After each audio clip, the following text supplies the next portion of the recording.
하나님의 언약에 대한 갈망을 노래하는 시편 제3권은 시편 73편부터 89편까지입니다.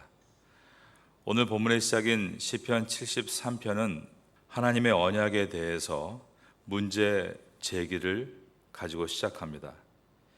그 문제의 제기는 하나님께서 창조 세계를 공의롭게 경영하는 것이 맞다면 어떻게 의인이 고통을 당하고 악인은 부귀와 형통의 복을 누릴 수 있는가에 대한 물음입니다.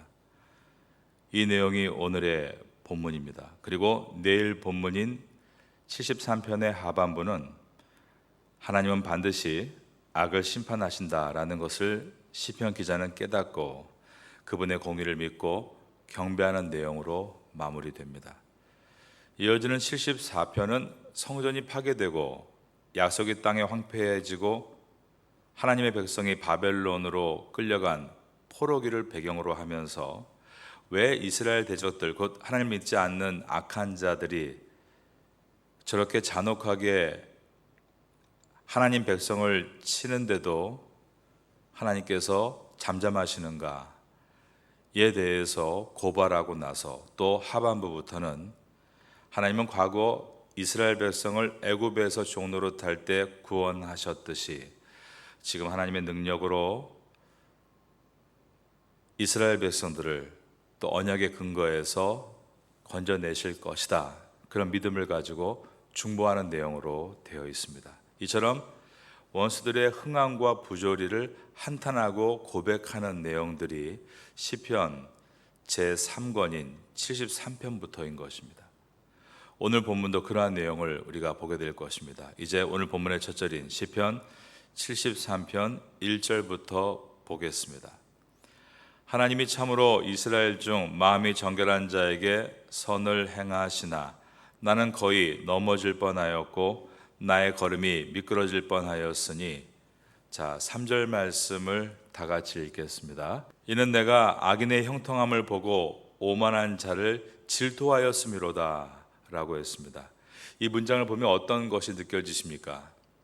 시크릿 다이어리, 비밀 일기장처럼 느껴집니다.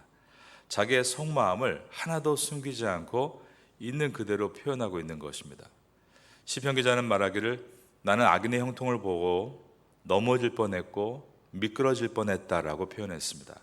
완전히 시험에 빠질 뻔했다라고 한 것입니다. 그의 지독한 절망감을 여과 없이 그대로 적어 내려갔습니다. 인간은 신앙인이든 비신앙인이든 하나님의 형상을 닮은 존재로서 선과 악에 대해서 구분할 수 있고 동서양을 막론하고 매우 오래전부터 써온 말이 있는데 바로 권선징악입니다. 선을 권하고 악을 징계한다. 즉 선한 것은 반드시 승리하고 악한 것은 반드시 패배한다 입니다.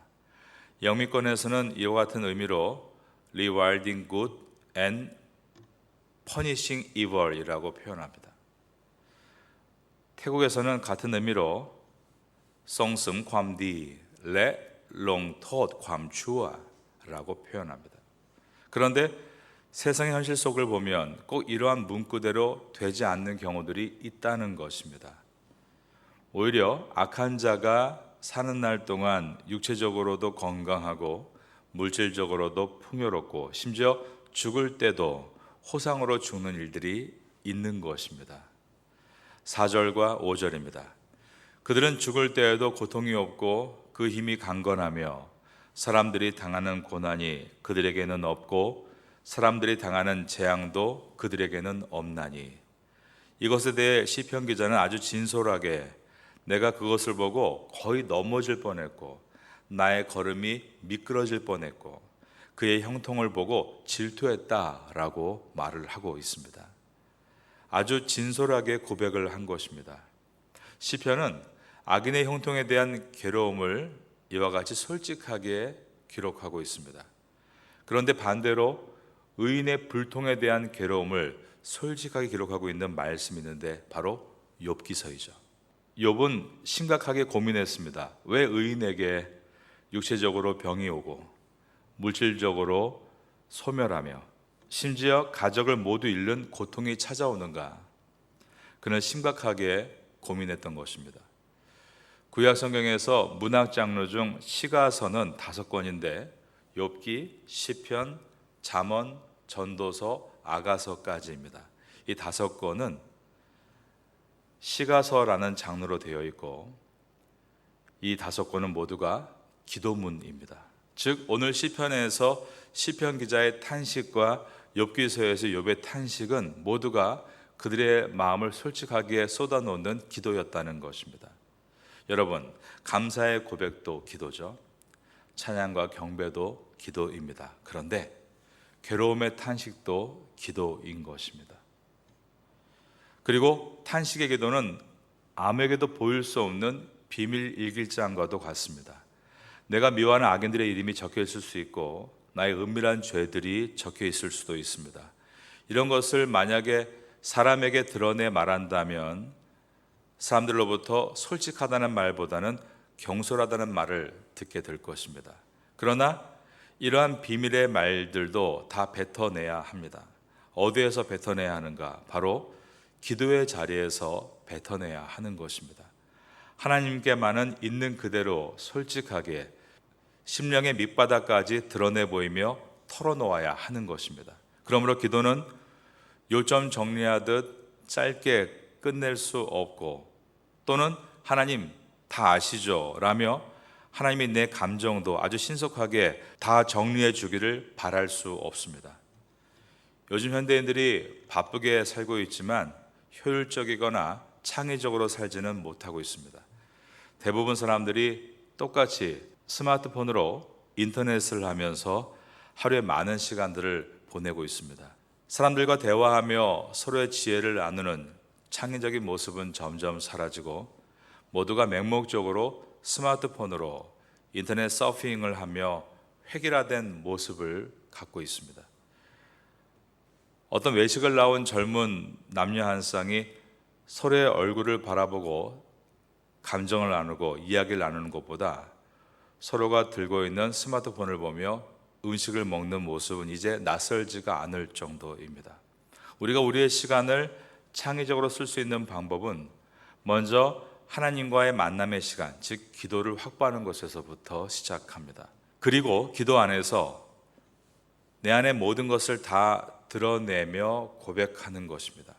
하나님, 어떻게 하나님을 모르고 악을 일삼는 그들이 형통할 수 있습니까? 저는 그 형통함을 보고 내 마음이 넘어질 뻔했고 내 믿음이 미끄러질 뻔했습니다. 하나님, 어떻게 하나님을 잘 믿겠다고 결정한 순간부터 이렇게 어려운 일들을 만날 수 있단 말입니까? 저는 주저앉았고 지금 깨진 기와 조각으로 제 가려운 상처를 긁고 있습니다. 시편 기자와 같이 욥기서의 욥과 같이 그렇게 하나님 앞에 진솔하게 고백하고 나아가는 것, 이것이 기도입니다. 하나님은 당신의 뜻이라면 이 세상을 조금 더 강력하게 통치하실 수도 있습니다. 가령 악인의 악행이 하나도 빠지지 않게 다 발각되게 하시고 그 순간마다 벌점을 매기실 수 있습니다. 악인의 고난이 노출되지 않도록 매 순간마다 보호하시고 잘할 때마다 바로바로 상점을 주실 수도 있습니다. 그러나 하나님께서 그러한 죄인의 벌점과 의인의 상점을 나중으로 보류하시는 이유는 세상에서 일어나는 악인의 번영과 의인의 환난이 오히려 더욱 우리를 기도의 자리에 나오게 만들고 하나님께 부르짖는 소스가 되며 오히려 성도는 그 일들을 통해서 연단을 받고 더 깊은 것을 이해하게 되고 지혜를 얻게 되기 때문입니다. 시편 기자는 악인은 불의하게 살아가는데도 종일 잘 먹고 잘 살고 있고 자신은 의롭게 살고 있는데도 종일 재난을 당하고 아침마다 징계를 받는다라고 탄식했습니다. 14절입니다. 나는 종일 재난을 당하며 아침마다 징계를 받았도다. 악인은 형통한데 정직하게 살아온 자신은 고난을 겪으니 이해할 수 없습니다 라는 고백입니다. 하지만 하나님은 적절한 때에 시인의 고민에 대해서 해답을 주시게 되는데, 이제 그 이해와 찬양에 대한 고백이 내일 우리가 보게 될 본문입니다. 여러분, 어둠이 가까울수록 새벽이 가까운 것이죠. 그래서 가장 어두운 때에 탄식의 기도가 나오지만 그 탄식은 반드시 감사와 찬양으로 바뀔 수밖에 없는 것은 하나님께서 지금도 온 우주를 하나님의 질서 가운데 인도하시기 때문입니다. 여러분의 성경을 보시면 시편 73편 위에 제3권이라고 시작하고 있고 아삽의 시라고 적혀 있는 것을 확인하실 수 있을 겁니다. 아삽은 레위 지파 중에 게르손 자손에 속한 사람이었습니다. 게르손 자손은 제사장 중에서 음악을 연주하는 계열의 사람들입니다. 마음의 비통함을 하나님 앞에 엎드려 깊이 기도하는 가운데 그 비통한 마음이 오히려 하나님의 영감을 갖게 되는 찬양을 만드는 소스 역할을 했습니다. 여러분이 마음이 괴로운 것이 있을 때 그것을 가지고 기도 가운데 잘 녹일 수 있다면 그 마음의 고통은 아름다운 보석이 될 수 있습니다. 같은 탄소이지만 어떤 탄소는 석탄이 되지만 깊은 압력과 무게를 견딘 탄소는 다이아몬드가 됩니다. 아삽은 하나님 앞에서 깊은 기도 가운데 자신의 고통을 아름다운 보석으로 영롱한 진주로 빚어내어서 온 세상에 불릴 만한 찬양으로 거듭나게 만들었습니다. 이제 이 아침을 시작하며 이어지는 찬양, 이 세상을 살아가는 동안에 라는 복음송가를 함께 부르시면서 오늘도 어지러운 세상에서 깊은 영성을 키워나가는 성도가 될 수 있기를 예수님의 이름으로 축원합니다.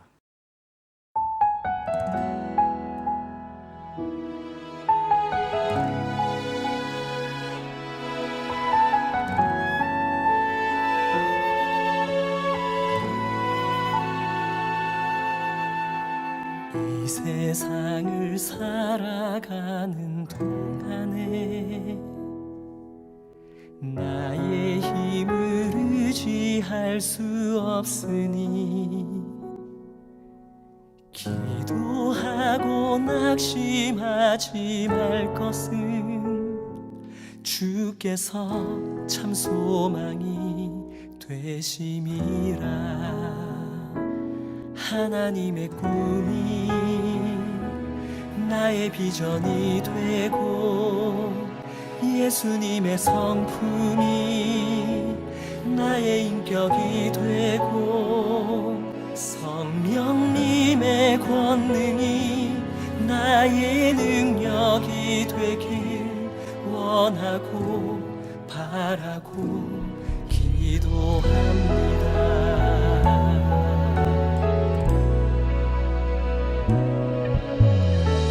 세상을 살아가는 동안에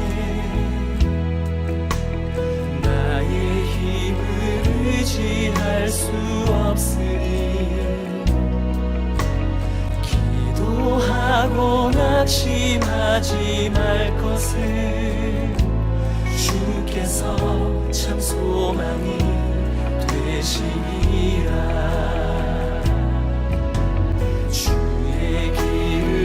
걸어가는 동안에 세상에 거두지할 수 없으니 감사하고 낙심하지 말 것을 주께서 참 기쁨이 되시니라. 하나님의 꿈이 나의 비전이 되고 예수님의 성품이 나의 인격이 되고 성령님의 권능이 나의 능력이 되길 원하고 바라고 기도합니다.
되고 예수님의 성품이 나의 인격이 되고 성령님의 권능이 나의 능력이 되길 원하고 바라고 기도합니다. 하나님의 꿈이 나의 비전이 되고 예수님의 성품이 나의 인격이 되고 성령님의 권능이 나의 능력이 되길 원하고 바라고 기도합니다. 원하고 바라고 기도합니다. 원하고 바라고 기도합니다.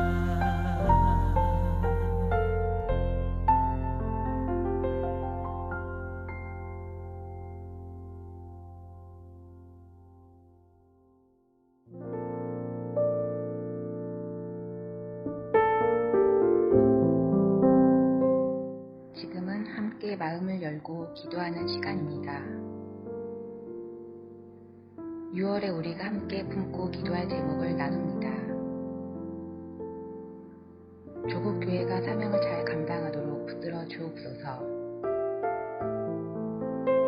북한의 지하교회를 지켜 주옵소서.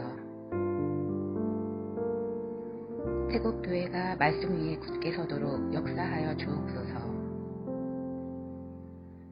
6월 29일 제13차 발달장애인 가족 초청 행사를 잘 준비하게 하옵소서. 이 시간 말씀을 붙잡고 드리는 우리의 기도가 삶 속의 아름다운 열매로 맺히기를 소망합니다.